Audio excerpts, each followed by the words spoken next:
ఉత్తరప్రదేశ్లో చేపట్టిన అక్రమ కట్టడాల కూల్చివేత హింసాత్మకంగా మారిన ఘటనలో మృతుల సంఖ్య 24కు చేరింది.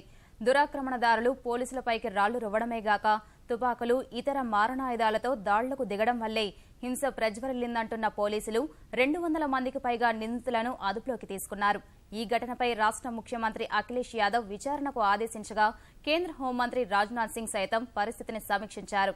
కాగా రాష్ట్రంలో శాంతి భద్రతలపై విపక్షాలు విమర్శలు స్పందిస్తున్నాయి. మధురలో గురువారం చోటు చేసుకున్న హింసాత్మక ఘటనలు ఉత్తరప్రదేశ్లో సంచలనం సృష్టించాయి. జవహర్ బాగ్లోని 260 ఎకరాల పార్కు ప్రాంతాన్ని 2 ఏళ్లుగా కొందరు ఆక్రమించగా అక్రమ నివాసాలు తొలగించాలని అలహాబాద్ న్యాయస్థానం ఆదేశాలతో పోలీసులు రంగంలోకి దిగారు.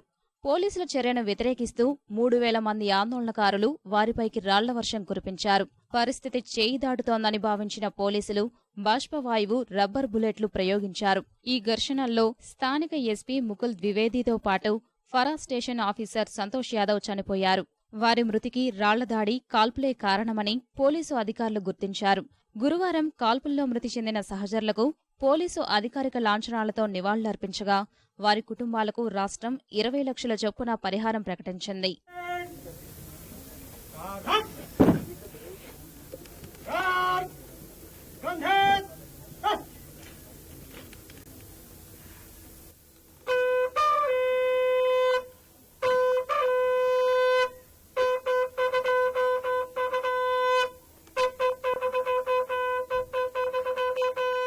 మధురలో హింసకు దారితీసిన పరిస్థితులపై ఆ రాష్ట్ర ముఖ్యమంత్రి అఖిలేష్ యాదవ్ దిగ్భ్రాంతి వ్యక్తం చేశారు. హింసాత్మకమైన ఘటనపై సమగ్ర విచారణకు ఆదేశించారు. డీజీపీ జావేద్ అహ్మద్, హోంశాఖ ముఖ్య కార్యదర్శి దేవాశిష్ పాండాను ఘటనా స్థలాన్ని సందర్శించాలని ఆదేశించారు. ఈ ఘటనపై కేంద్ర హోంమంత్రి సైతం విచారం వ్యక్తం చేశారు. ఉత్తరప్రదేశ్ ముఖ్యమంత్రి అఖిలేష్ యాదవ్తో ఫోన్లో మాట్లాడిన రాజ్నాథ్ సింగ్ పరిస్థితులను సమీక్షించారు. శాంతి భద్రతల్ని కాపాడేందుకు అవసరమైన సహకారానికి సిద్ధంగా ఉన్నట్లు తెలిపారు. మృతులకు సంతాపం తెలిపిన రాజ్నాథ్ వారి కుటుంబాలకు సానుభూతి ప్రకటించారు. కాగా హింసకు సంబంధించిన కారణాలపై ఇప్పటికే దృష్టి సారించిన పోలీసు అధికారులు ఘటనా స్థలంలో నాటుతుపాకులు, గ్రనేడ్లు, ఇతర పేలుడు పదార్థాలు లభించినట్లు వెల్లడించారు. ఘటనా స్థలంలో భారీగా బలగాల్ని మోహరించిన పోలీసులు ఆ ప్రాంతం మొత్తం అదుపులోకి తీసుకున్నారు.